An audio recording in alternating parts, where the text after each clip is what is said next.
제가 생각해 보니까 21세기 들어서 우리나라 사람들 가장 열광케 했던 그 이벤트가 있었다면 2002년 한일 월드컵이었을 겁니다.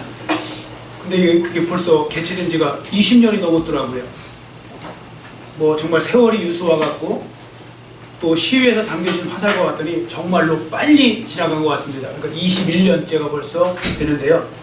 여하튼 한일 월드컵을 개최한 지가 벌써 20년이 넘었지만 그 당시에 월드컵을 지켜본 많은 사람들 중에 제가 볼 때 적어도 대표적으로 두 가지만은 꼭 기억하고 있는 것 같아요. 하나는 몸으로 기억하고 하나는 생각으로 기억하는 것 같은데, 몸으로 기억하는 건 뭐냐면 여기서 해볼 수는 없죠. 우리가 대한민국 하면 뭐 하죠? 자동으로 그냥 짝짝짝짝 하잖아요. 예, 이거 자동이에요, 자동. 제가 보니까. 근데 이건 이제 지금 약간 좀 유치한 거고, 좀 고상한 거 기억하는 것 중에 하나가 뭐냐면, 어떤 일을 시작하려고 하는 사람들이나 어려운 난관에 있는 사람들을 향해서 여러분들이 힘을 주면서 하는 거 있잖아요. 꿈은 이루어질 거라고. 꿈은 이루어질 거라고. 당시 우리나라 월드컵 때 생겨난 유명한 캐치프레이즈죠. 그게 바로 꿈은 이루어진다입니다. 꿈은 이루어진다. 근데 말이 씨가 된다는 말씀처럼 진짜 당시 우리나라가 모두의 예상을 뒤엎고 4강에 올라갔잖아요. 4강에 올라가서 진짜 꿈이 이루어졌다 이렇게 표현을 쓰는데, 여하튼 그때 그 이후로는 우리나라 사람들이 다 꿈은 이루어진다 이 말을 즐겨 사용하는 것 같아요. 사람들 꿈은 이루어집니다. 여러분들도 그렇게 해보셨을 겁니다. 자, 그런데 여기서 중요한 사실 한 가지를 기억하셔야 됩니다. 꿈 이야기하는 건 좋은데요, 누구나 꿈을 꿀 수는 있어요. 꿈꾸는 건 쉬워요. 그러나 그 꿈을 이뤄내는 사람은 많지 않아요. 정작. 왜 그런지 아세요? 꿈과 현실은 굉장한 괴리가 있기 때문에 그런 겁니다. 꿈은 꿈인 거고 현실은 현실인 거니까요. 그래서 꿈과 다른 현실 속에 그 꿈을 이뤄나가는 것이 결코 쉬운 일이 아닌 겁니다. 왜냐면 그 꿈을 이루기까지는요, 정말로 수고 많이 해야 되고요, 온갖 시련과 역경에 맞서 싸워서 그걸 극복할 때, 이겨나갈 때 꿈이 이루어지는 거니까요. 그래서 꿈이 이루어지기가 어려운 것입니다. 그래서 어떤 유명인이 이런 말을 한 것을 저는 기억하고 있습니다. 누구나 꿈꾸고 희망하는 것은 천국입니다. 그러나 자기가 꾼 꿈을 현실화하기 위해서는 지옥과 같은 현실의 가시밭길을 통과해야 됩니다. 그러니까 꿈은 다 꿔요. 그래서 가끔씩 왜 꿈만 꾸는 분들 있잖아요. 꿈꾸고 조금 도전하다가 힘들면 포기하고, 꿈꾸고 포기하고 이러는 사람들. 그런 사람은 꿈을 이룰 수가 없어요. 꿈을 이루려면 어마어마한 가시밭길을 건너가야 됩니다. 자, 그래서 이런 말인 거죠. 꿈은 천국에 가깝고 현실은 지옥에 가깝다. 이런 표현인데요. 그만큼 값비싼 대가를 지불해야 되는 겁니다. 오늘 본문에 나오는 주인공이 하나 있어요. 요셉이라는 사람인데, 이 요셉도 여기에 예외가 아니었습니다. 요셉이라는 사람도요, 그 꿈을 이루기 위해서 어마어마한 그 값을 지불해야 됐습니다. 요셉은 여러분도 아시다시피 다윗과 더불어서요, 하나님의 특별한 사랑받은 사람 중에 한 사람입니다. 그러나 그런 사람도요, 꿈을 그냥 얻지는 않아요. 그 꿈에 대한 결과는 어마어마한 그런 도전과 어마어마한 위기와 그런 위험을 또 극복한 다음에 얻었다는 것입니다. 자, 요셉은 몇 년 동안 특히 고생 많이 했습니까? 13년이죠. 17살 때 애굽의 노예로 팔려 들어가서요, 그 다음부터 30세에 이를 때까지, 국무총리가 될 때까지 어마어마한 그 고난을 당했습니다. 그런데 여기서 중요한 점은 요셉은 여하튼 그 모든 걸 이겨내고 그 꿈을 이루어냈다는 겁니다. 꿈을 이겼다는 것이 중요한 것입니다. 자, 그럼 여기서 한번 생각해 보세요. 당시에 요셉은 어떻게 그 엄청난 고난과 시련을 극복할 수 있었을까요? 어떻게 그걸 극복하고 꿈을 이룰 수 있었을까요? 자, 그래서 오늘은 제목을 요셉의 영성이라고 잡아보았고요. 요셉의 영성이 그의 꿈을 이루게 만들었는데, 그럼 그 요셉이 가지고 있는 그 영성의 내용이 무엇인가? 여러 가지가 있지만 세 가지만 제가 발췌를 해서 세 가지만 말씀을 드리려고 합니다. 요셉이 가지고 있었던 세 가지 영성을 말씀드리려고 하는데요. 첫 번째 요셉의 영성이 뭐냐면, 고난을 기꺼이 수용하고자 하는 영성이 있었다는 겁니다. 고난을 기꺼이 수용하고자 하는 영성. 여러분, 요셉이 겪은 그 모든 일에 대해서는요, 여러분도 많이 들어보셔서 잘 알고 계실 것입니다. 사실 요셉이라는 사람이 처음부터 그 고난을 겪은 것은 아니죠. 태어날 때부터 요셉이 험난하게 태어난 것이 아닙니다. 요셉은요, 오히려 태어날 때 보면요, 아버지의 특별한 사랑을 받고 자랐어요. 그러니까 시작은 참 어떻게 보면 좋게 시작을 했습니다. 자, 창세기 37장 3절. 자, 앞에 보시고 같이 읽겠습니다. 요셉은 눈을 나를 힘으로 이스라엘을 아들보다 그를 더 사랑함으로 그를 위하여 채색옷을 지었더니. 아멘. 자, 여기 보시면요, 그를 위하여 채색옷을 지었다고 했거든요. 채색옷. 제가 현대인의 성경을 찾아보니까 채색옷을 지었다고 했는데, 이 채색옷이 뭐냐면 현대인의 성경에 이렇게 쓰여 있어요. 화려하게 장식한 긴 겉옷을 만들어 입혔다고 했습니다. 이게 고급 옷이에요. 이 말이 뭐냐면 야곱은요, 자기 아들 요셉에게 일 시킬 생각이 없었어요. 얼마나 사랑했는지 너는 일에서 예외란 뜻이에요. 이게 뭐냐면 채색옷이 오늘 말하면 이런 거랑 똑같이 생각하시면 돼요.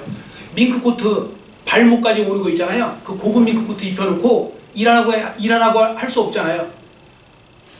다 논밭 매야 되는데 일 못하죠. 그러니까 하지 말라는 이야기예요. 요셉만 예외시킨 거예요. 어렸을 때. 그만큼 대놓고 유별난 사랑 받고 자란 사람이 요셉입니다.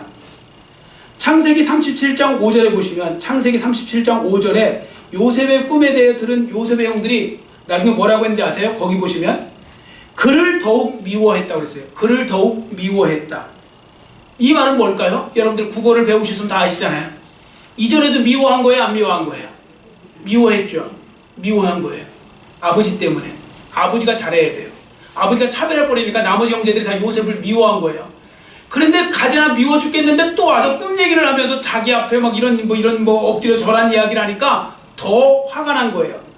더욱더 미워하게 되었다, 그 말인 겁니다. 자, 여하튼 요셉은 처음에는 좋게 시작한 사람이죠. 17살까지는요 아주 귀하게 금수저처럼 자란 사람이 요셉입니다. 비록 형들의 미움을 받고 있었지만 그렇다고 심각할 정도는 아니었기 때문에 큰 문제가 되지 않았죠. 그런데 어느 날 요셉은 한 꿈을 꾸게 됩니다. 그 꿈의 내용은 정말 중요한 거였는데요. 그럼 이 꿈이 멍멍이 꿈이냐? 그거 아니에요. 여러분, 멍멍이 꿈 많잖아요. 꿈 꾸면 막 개가 이렇게 돌아다니잖아요. 그 개꿈. 그런 거 아니에요. 생각을 많이 하면 사몽이라고 해서 생각사자 써갖고 사몽이라고 해갖고 생각을 많이 하면 또 나타나는 꿈이 있어요. 근데 그것도 아니에요. 이건 영몽이에요. 이런 경우를 하나님께서는 구약에 특히 영몽으로, 꿈으로 이렇게 말씀하실 때가 있어요. 특별한 꿈을 꾼 거죠. 자, 꿈의 내용을 보니까요, 요셉이 가지고 있는 곡식단이 있는데 곡식단을 중심으로 해서 형제들의 곡식단이 딱 둘러서더니 다 절을 하는 거예요. 요셉의 곡식단에. 근데 또 꿈을 또 꿨어요. 이번에는 해와 달과 11별이 자기에게 절을 하는 거예요. 그러니까 이 꿈이 되게 신기해서 자기를 이야기했는데 이것 때문에 형들이 더 이제 그를 미워하게 된 거죠. 그럼 이 꿈의 내용이 뭐냐면요, 이제 애굽의 노예로 팔려가게 될 이 요셉이 국무총리가 되는 거고요. 국무총리가 된 다음에 나중에 이제 이스라엘 백성들을 살리는 거예요. 그래서 나중에 어떻게 되냐면 이 꿈의 최종 목적지가 뭐냐면 요셉을 통해 야곱의 가문을 구원하고 그 다음에 애굽에서 민족을 만들어 갖고 나오는 거예요. 그런데 1차적으로 그 꿈이 이루어지잖아요. 나중에 뭐냐면 형제들이 와서 진짜 절해요. 요셉에게 절을 하는 거예요. 그 꿈이 1차적으로 이루어졌는데 그 꿈의 마지막 최종 목적지는 이스라엘 백성들이 민족이 돼 갖고 오는 거예요. 여러분, 창세기에는요 이스라엘의 민족이라는 말이 없어요.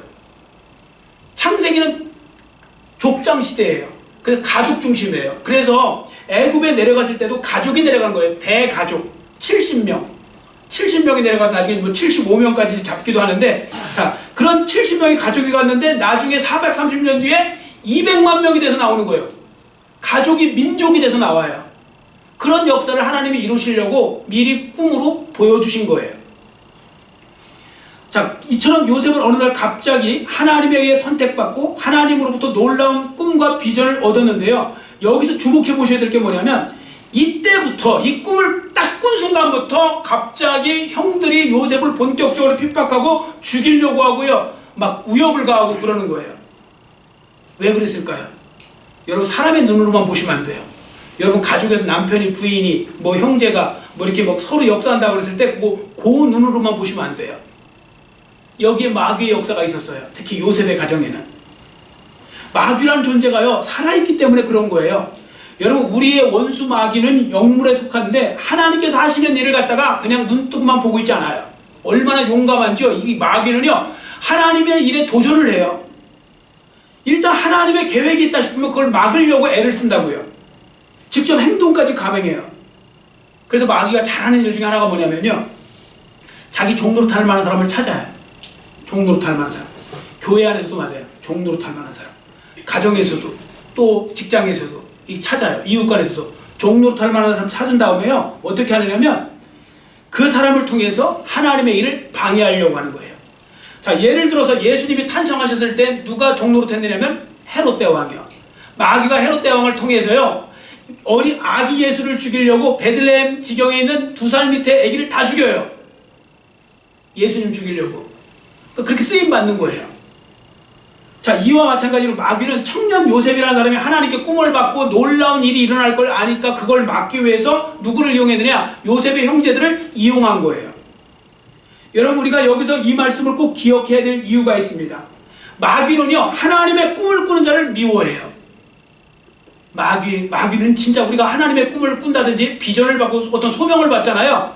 마귀는 미칠 듯이 미워해요. 그리고 그 꿈을 무너뜨리기 위해서 그때부터 공격을 해 들어와요. 그래서 여러분들이 어느 순간 은혜받고 이제 본격적으로 하나님 뜻대로 살아볼까? 그러면 막 역사가 일어나잖아요. 그게 마귀가 진짜 있다는 증거예요. 예를 들어 본문에 나오는 요셉의 경우는 사랑하는 식구들을 통해 그 꿈을 좌절시키기 위해서 마귀가 역사했던 겁니다. 그래서 요셉은 형제들로 인해서 구덩이에 던져서 죽을 뻔했고 애굽의 노예로 팔려갔고 또 거기 가서도 또 보디발의 아내의 유혹을 또 극복하고 났더니 감옥에 갇히고 이런 일이 벌어집니다. 여러분, 그 마귀는요, 여러분 주위에 있는 사람을 통해서 역사하되, 특히 여러분들 꼼짝 못하게 만들 사람들 있잖아요. 그럼 누구를 꼼짝 못해요? 내가 사랑하는 사람들이 뭘 하면 꼼짝 못하잖아요. 그런 사람들을 통해서 역사하기가 쉬워요. 거기에 넘어가면 이제 무너지는 거예요. 자, 여러분, 그러나 여기서 우리가 요셉의 훌륭한 신앙, 훌륭한 영성을 하나 발견할 수 있는데, 그게 뭐냐면요, 그 어마어마한 고난과 핍박과 시련이 찾아왔는데도요, 조금도 원망과 불평하지 않고 그 고난과 역경을 잘 받아들이더라는 겁니다. 잘 수용하더라는 겁니다. 자, 오늘날 우리의 모습과 얼마나 다릅니까? 오늘날 고난과 시련을 대하는 많은 성도들의 모습을 떠올려 보십시오. 멀리까지 갈 필요 없어요. 자기 자신을 들여다보면 돼요. 여러분, 고난과 시련을 당할 때 요셉처럼 원망과 불평하지 않고 여러분 잘 수용하며 사시고 계십니까? 지금 아무도 대답 안 하시죠? 예, 양심적이신 거예요. 그러니까 되나마나 아멘 하는 분이 있어요. 졸다가 이제 아멘 했겠죠? 뭐 합니까? 그러면 아멘 하는데, 예, 양심껏. 저도 대답 못 하겠어요. 아니, 원망 불평 많이 했거든요. 원망 불평 많이 했는데 요셉은 그 원망 불평을 안 하더라는 거예요. 그 어마어마한 고난과 시련을 당해도요. 그러니까 이 많은 성도들이 고난과 시련과 역경에 잘못 반응하고 있는 거죠. 자, 예를 들어 많은 성도들은 자기에게 닥친 고난에 대해서 부정적으로 반응하든지 어떻게 합니까? 두려워서 지레 포기하는 경우가 많다는 겁니다. 특히 고난을 당할 때요, 많은 성도들이 보여주는 일반적인 마음, 반응이 있어요. 이렇게 반응하죠. 왜 하필 나에게 이런 고난을 주십니까? 왜 하필 나에게 이런 고난을 주십니까? 하면서 불평하고 원망하죠. 왜 하필 전데요? 왜 하나님, 왜 그 많은 사람에게 제가 그 고난을 당해야 됩니까? 이렇게 원망하고 불평하든지, 아니면 고난이 두려워서 꿈이든 뭐 사명이든 비전이든 다 포기해버리고 피하려고 하든지, 원망하든지 불평하든지 피하든지 도망가려고 하든지 이렇게 반응한다는 겁니다. 근데 요셉은요, 그렇게 반응하지 않고요, 고난이 올 때마다 그걸 갖다가, 제가 좀 리얼하게 표현할게요, 다 씹어먹어요. 여러분, 고난이 올 때마다 뱉지 말고 다 씹어 드시기를 축원합니다. 좀 리얼하게 표현해서 죄송한데요, 어쨌든 그게 정말 리얼하게 말씀드린 거예요. 전투적으로 제가 말씀드린 거예요. 다 씹어 드셔요. 다 들어오는 대로 소화시켜버리는 거예요.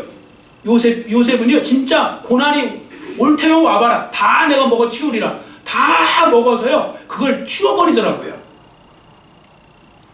여러분, 그래서 그는 동일하게 성실한 마음을 가지고 자기가 할 수 있는 일 하면서요, 그 고난의 시간을 잘 통과하더라는 겁니다. 요셉은요. 자, 여러분, 우리가 고난당할 때 지금 내가 그 고난을 잘 수용하고 있는 것인지 아닌지 알고 싶으면요, 내가 고난 속에 있지만 원망하는 마음과 불평하는 마음 없이 합력하여 선을 이루실 하나님을 바라보면서 그냥 내가 차분히 있다. 그러면 고난을 잘 수용하고 계시는 거예요. 그리고 지금 내게 닥친 고난 때문에 하나님이 주신 사명이나 뭐 이런 것에 조금도 흔들리지 않고, 그 하나님이 주신 꿈이 조금도 흔들리지 않고 여전히 그 사명과 꿈을 향해서 내가 나아가고 있다. 그러면 고난을 잘 수용하고 있는 겁니다. 여러분 모두 어차피 당할 수밖에 없는 고난이라면 요셉과 같이 고난을 잘 수용하는 여러분 모두가 되시기를 축원합니다. 아멘. 좀 리얼하게 다시 한번 말씀드릴까요? 고난을 잘 씹어 드시기를 축원합니다. 아멘. 예, 그 고난을 다 그냥 뜯어 먹는 거예요. 자, 두 번째, 요셉의 영성이 뭐냐면요, 하나님 앞에서 살고 있다는 영성이에요. 나는 하나님 앞에 살고 있다는 영성. 여러분, 살아계신 하나님을 우리 아버지로 모시는 우리 성도들은 단순히 편안한 삶을 추구하시면 안 돼요. 하나님이 주시는 평안한 삶을 추구하셔야 돼요. 편안한 삶이 아니라. 근데 많은 성도들은 일단 뭐 되든지 뭐 어떻게 되든 편안하기를 원하는데, 편안한 삶이 아니라 평안한 삶을 추구해야 됩니다. 자, 이 말씀이 무슨 의미인지 요셉의 경우로 예를 들어 봅니다. 여러분, 애굽 왕의 친위대장이었던 보디발의 집에 노예로 팔려왔던 요셉은 하나님이 형통하게 하세요. 왜냐하면 원망도 안 하고 불평도 안 하고 하나님 바라보면서 기도하면서 묵묵히 감당하니까요, 그 고난을 다 이겨버리니까 하나님께서 더 복을 주시는 거예요. 그리고 여러분, 이거 인간적으로 봐도요, 이러한 사람들이 쓰는 거 아세요? 보디발이 친위대장까지 갈 정도면 그 사람 보통 사람 아닙니다. 사람 볼 줄 아는 사람일 겁니다. 근데 여러분, 사람은 그 인상은 숨길 수 없어요. 아무리 해도 잠깐은 숨겨도 못 숨겨요. 원망하고 불평 많이 하는 사람들은요, 그게 다 드러나요. 그런데 요셉은 기쁨으로 자원하는 마음을 갖고 즐겁게 하는 거예요. 성실하게 자기 일처럼. 종인데 그런 사람을 쓴 거예요. 그래서 어린 나이였지만 요셉을 가정총무까지 세운 거예요. 노예 중에 최고 높은 자리예요. 자, 이렇게 보세요. 어떻게 고난을 줘도 끄떡도 안 하는 거예요. 마귀가요, 얼마나 영물인지요. 마귀가 이제 전략을 바꿔요. 아, 얘는 저기 뭐 고난 주고 고통 줘 갖고는 될 놈이 아니다. 넘기긴 넘겨야 되겠는데, 그럼 바꿔요, 작전을. 그래서 어떻게 바꿨냐면 이번엔 유혹이에요. 되게 마귀가 하는 게 둘 중에 하나예요.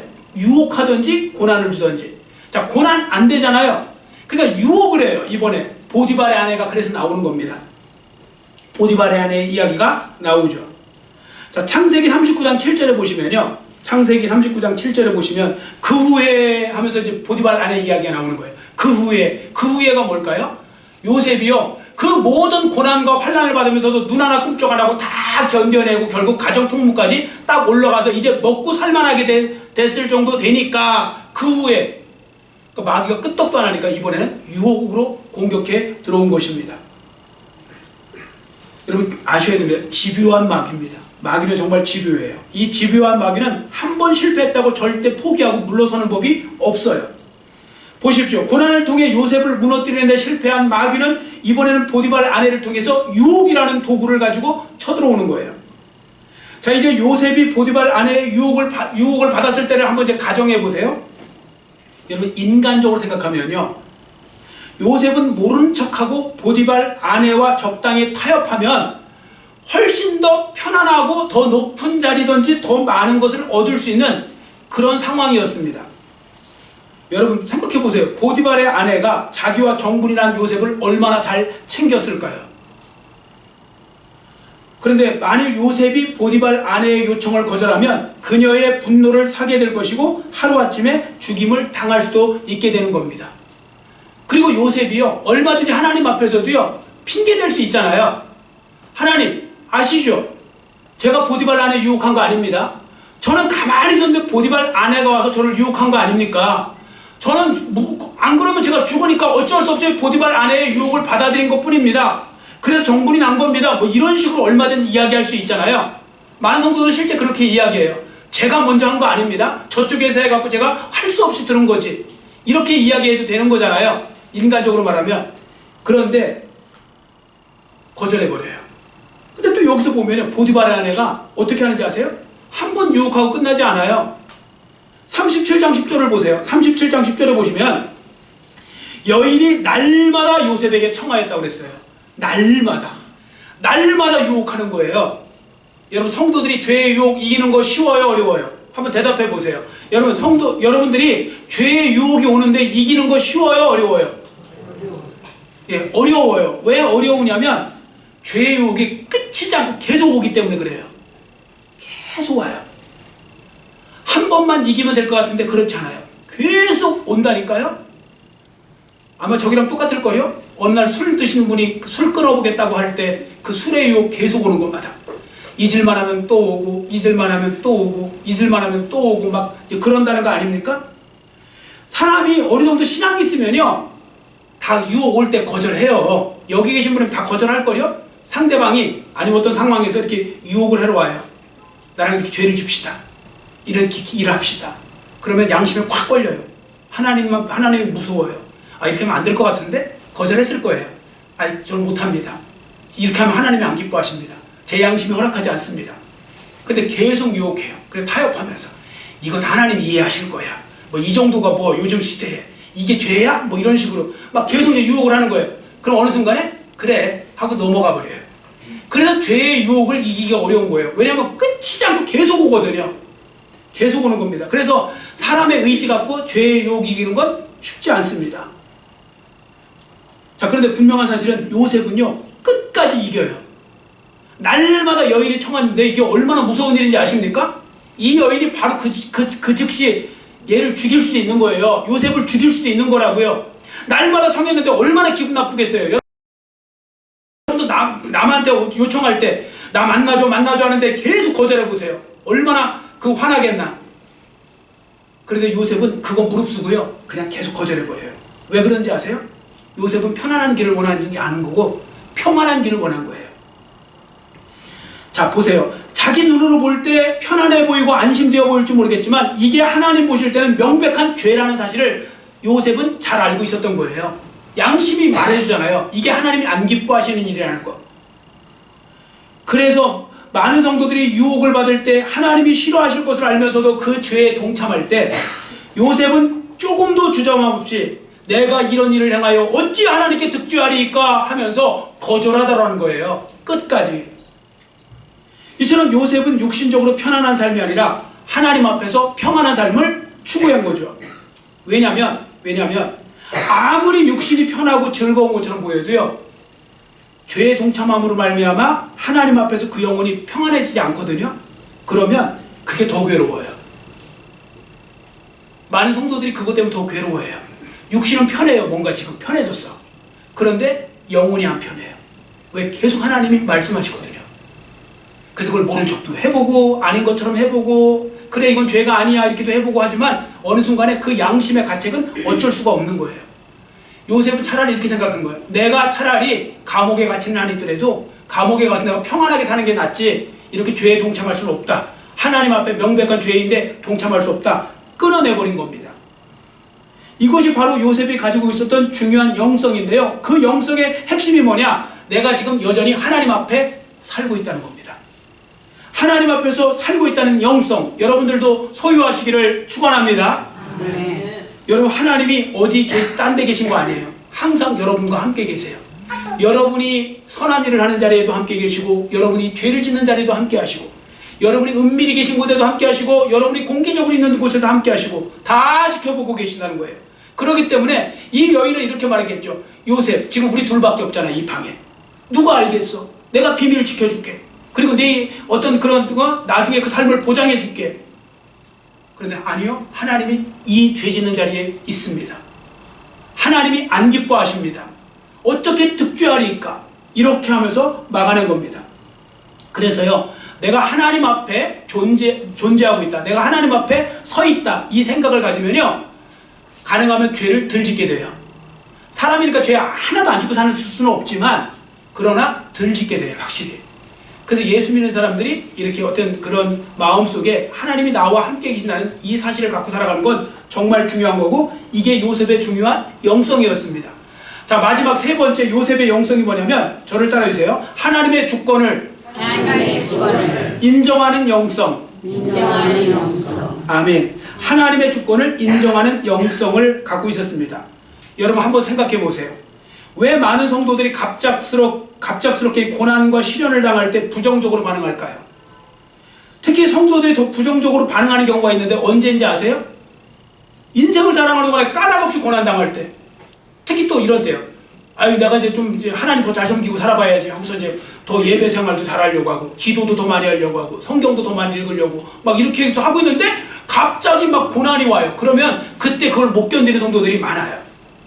물론 양심 없는 성도들 중에서는 자기가 죄져갖고 죄값 받고 있으면서도 왜 하나님 이러십니까 하는 사람들도 있긴 있어요. 그런데 그건 웬만한 사람들은 다 잘 그냥 뭐 그러려니 하고 내가 뭐 그래 벌 받아도 싸지 이렇게 하는 건 괜찮은데 아무 까닭 없이 고난이 온다고 생각할 때는요 정말 견디기 힘들어요. 왜 이 고난이 올까? 그렇습니다. 많은 성도들은 인생을 살아가는 동안 자신에게 일어나는 모든 일이 순조롭게 잘 풀리면 축복이라고 생각하고 생각지도 못한 어려움이나 시련을 당하게 되면 즉시 원망이나 불평하는 마음을 표출하며 살아가는 것입니다. 그 이유가 그럼 뭘까요?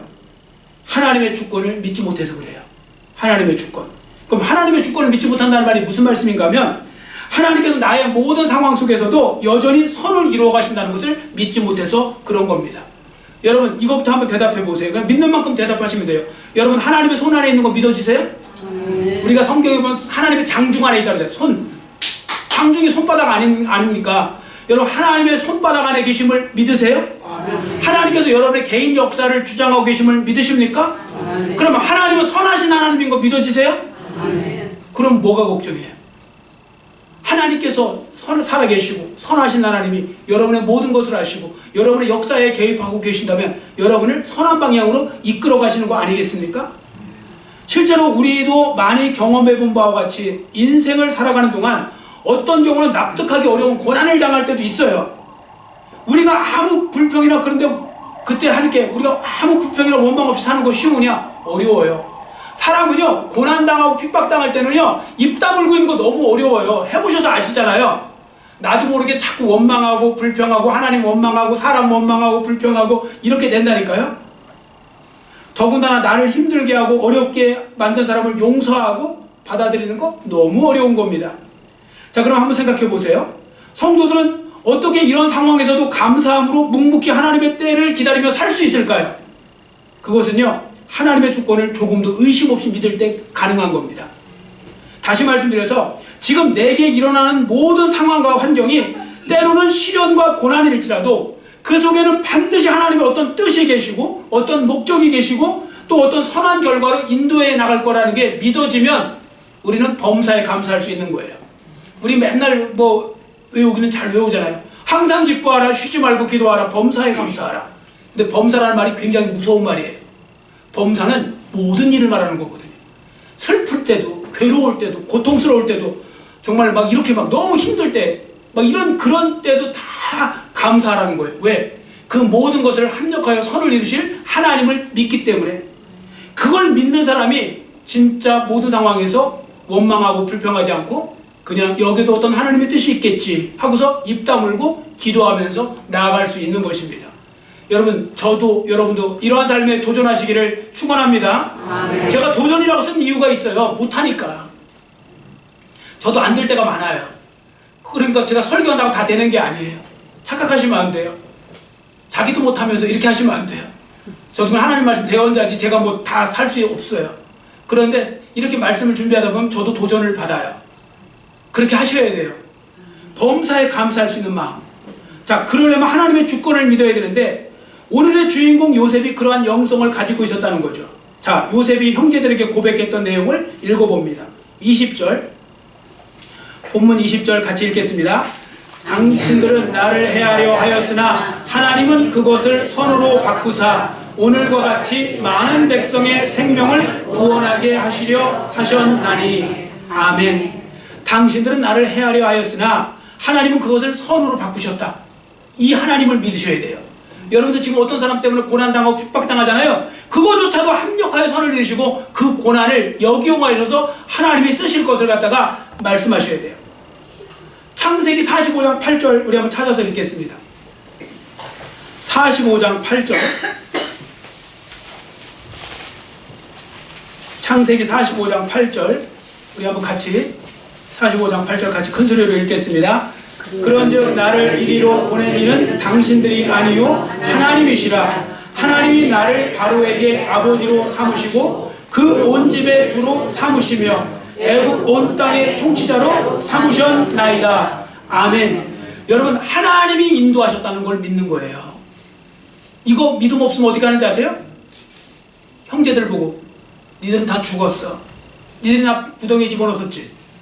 니들이 나 지금 애굽의 노예로 팔았지. 그러고서도 와서 살겠다고 막 이렇게 했을 거예요. 복수했을 거예요. 그런데 그렇게 하잖아요. 하나님이 하셨다는 거예요. 당신들은 뭔지도 모르고 쓰임받은 거예요. 하나님께서 그 일을 이루시기 위해서 만들어 가시는 거예요. 지금도 이렇게 돌이켜 생각해 보면 여러분들도 그런 경험 많으시죠. 단지 여러분들이 이 앞에 서서 설교할 기회가 없으시니까 말씀 못 하시는 거지. 저도 제 인생에 보면 그런 경우가 많았던 것 같습니다. 정말 그 인생 속에서 그랬던 것 같아요. 제가 청주에 있을 때 그 엄청난 말도 안 되는 핍박을 받고 그리고 쫓겨나듯이 나왔을 때 그때는 정말 이해가 안 갔죠. 제가 뭐 잘못한 게 없거든요. 그때는 그냥 목사님이 약간 좀 이렇게 어떻게 좀 시험 드셔갖고 저를 그렇게 몰아붙였지만, 근데 어느 순간에 다 하고서 보니까 또 그 목사님 어디 제가 다른 데 가려면 또 못 가게 만들었어요. 연락해갖고 그 사람 나쁜 사람이다 이런 식으로 얘기해갖고, 그리고 저를 누가 받겠습니까? 부교육자로. 그런데 그렇게 하다 보니까 제가 강남으로 온 거예요. 그래서 대치동에 있는 그 일심교회 부목사로 갔죠. 그리고 거기서 사는 바람에 눈이 높아져갖고 수준이 높아져갖고 유학도 갔지. 제가 청주에 있었으면 무슨 유학을 갔겠어요. 그래서 다 유학 가더라고요, 학생들이. 그래서 나도 가보자 해서 이제 간 거죠.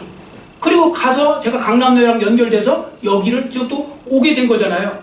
그럼 저는 하나님이 어떻게 쓰신 거예요? 새세력교회 담임 목사 세우시려고 하나님께서 그 모든 과정을 그 십수년 전부터 20여 년 전부터 준비해 나가신 거죠. 물론 여러분은 왜 준비하셨대요? 하고서 물어볼 수도 있겠죠. 제가 이제 마음에 안 들면 왜 준비하셨대요? 아유, 왜 준비하셨대요? 뭐 그러실 수 있는 그런 분들한테 죄송해요, 제가. 그러나 그것이 아니라면 하나님의 인도하심 속에서 온 거잖아요. 저도 그때는 정말 이해가 안 될 때가 많았거든요. 근데 제가 그때 한 일이 뭐냐, 쫓겨난 다음에 한 일은 그냥 하나님 인도하실 때까지 그 세안순복음교회라고 청주에 있는데 그 밑에 지하실에 가갖고요, 그 지하 기도실에 가서 그냥 기도하고 또 위에 올라가면 서원대학교 있는데 독서실 가서 그동안에 또 그 주에 일하느냐고 못했던 거 책도 읽고 또 그거 하고 그거만 하고 있었어요. 그냥 가만히. 근데 하나님이 갑자기 저를 강남 쪽으로 올리시더라고요. 저는 처음에 뭔지도 모르고 왔다니까요. 대치동에. 저는 그 교회가 대치동인데 전 대치동이 강남 하면 뭐 청담동, 압구정동 뭐 이런 것만 알았지 대치동이 뭐 대치하는 데인가 뭐 이러면서 저 이해도 안 갔었어요. 그런데 어쨌든 여기까지 왔잖아요. 제가 말씀드리고 싶은 건 뭐냐면 선하게 다 인도하시는데 그때 제가 원망하고 하나님 나 이러면 나 진짜 목회 안 해요? 끝! 하고서 제가 만약에 세상으로 태어나갔으면 못 왔잖아요. 믿으면 오는 거예요. 믿음으로 가는 거예요. 그래서 여러분들 믿으시기를 축원합니다. 아니 갑자기 본의 아니게 일부 예배 때는 하지도 않았던 갑자기 제가 간증을 해버렸는데 그냥 이해되시라고 말씀드리는 거예요. 그러니까요, 실망하지 마세요. 지금 힘들고 어렵다고 실망하지 마세요. 지금 우리 교회도 어렵다고 뭐라고 하지 말고 원망도 하지 말고 불평도 하지 말고 실망도 하지 말고 그냥 기도하면서 은혜를 구하세요. 여러분의 가정도 마찬가지예요. 부부간의 문제도 마찬가지고 부모와 자녀 간의 문제도 마찬가지고 실망하지 마시고 그냥 꾸준히 믿고 선한 결과를 이루실 하나님을 바라보면서 나가시면 하나님께서 반드시 선한 역사 이루어 주실 줄 믿습니다. 아멘. 그게 바로 영성이에요. 그게 바로 요셉의 영성이라고 해요. 하나님의 주권을 믿는 영성. 오늘 세 가지를 배웠습니다. 고난을 잘 수용하는 영성, 내가 하나님 앞에 지금 살고 있다는 영성, 그 다음에 내가 하나님의 주권을 인정한다는 영성. 이 세 가지를 가지고 여러분들도 요셉처럼 승리하는 삶의 주인공들이 되시기를 간절히 빌고 원합니다. 아멘. 기도하시겠습니다. 사랑의 하나님 아버지, 오늘 말씀을 통하여서 요셉의 영성이 어떻게 그 요셉을 그 모진 고난과 환난 속에서도 이겨내고 유혹에서도 이겨내고 승리하게 만들었는지를 보았습니다. 우리도 그 요셉의 영성을 배워서 그 요셉의 영성을 갖고 살기를 원합니다. 고난을 잘 수용하는 사람 되게 하여 주시고 하나님이 내 앞에 계심을 인식하며 사는 영성이 되게 하여 주시고 하나님의 주권을 인정하며 살아가는 하나님의 자녀들 모두의 삶이 될수록 은혜 베풀어 주셔서 앞으로도 요셉처럼 승리하는 삶, 그리고 고난과 역경과 어떤 유혹이 오더라도 그 모든 것을 물리치고 넉넉히 이기는 삶의 주인공들 모두가 될 수 있도록 은혜 베풀어 주시옵소서. 감사드리오며 예수님의 이름으로 간절히 축복하오며 기도드려 싸움나이다. 아멘.